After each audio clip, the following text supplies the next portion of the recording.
নতুন বছরের শুরুতে সকলকে চমকে মেকআপ আর্টিস্ট রোজা আহমেদকে বিয়ে করেছেন সঙ্গীত শিল্পী ও অভিনেতা তাহসান খান। এখন হানিমুনের উদ্দেশ্যে এই নতুন দম্পতি আছেন মালদ্বীপে। সেখানে চমৎকার সময় কাটাচ্ছেন তারা।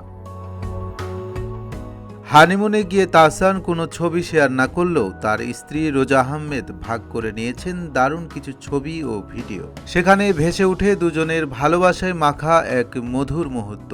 এ সময় তাহসান রোজা দম্পতির চোখে মুখে দেখা যায় রোমান্টিক আবহ। উচ্ছ্বাসের সঙ্গে নিজেদের মতো করে সময় কাটাতে ব্যস্ত তারা। ছবিতে দেখা যায় মালদ্বীপের নীলচে পানির সৈকতে দাঁড়িয়ে রোজা। বালিতে তাদের পায়ের ছাপও স্পষ্ট। লাল গাউনে সাগর পার থেকে তাহসানের দিকে হাত বাড়িয়ে তাকিয়েছেন রোজা। সঙ্গে সঙ্গেই লালপরী স্ত্রীকে ক্যামেরাবন্দি করলেন গায়ক। এদিন রোজার লালের সঙ্গে রং মিলান্তি ছিল তাহসানেরও। লাল শার্টে স্ত্রীকে বাহুডোরে আগলে নেন তাহসান। সেই পোস্টের ক্যাপশনে রোজা লেখেন, জীবনের শিল্প আমাদের সুতো চিরকাল জড়িয়ে আছে। এই ভালোবাসা যেমন শক্তিশালী তেমনি ঐশ্বরিক।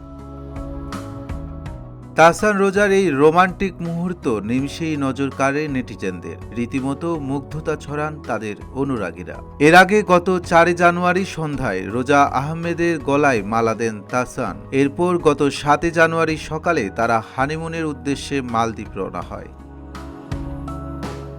এদিকে একা ঘর আমার শিরোনামে নতুন গান মুক্তি পেয়েছে এই তারকার। গানটি গুলশান 1-এর এক রেস্তোরাঁয় প্রকাশিত হয়। নতুন বছরে 4টি গান করেছেন তাহসান খান। এর মধ্যে একা ঘর আমার প্রকাশিত হয়েছে। তাহসান খান জানিয়েছেন গানটি হয়তো দেশ জুড়ে তোলপাড় করবে না, কিন্তু গানটি বেঁচে থাকবে। এছাড়াও একটি ইংরেজি গান রয়েছে। জঙ্গলি সিনেমায় গেয়েছেন এই তারকা।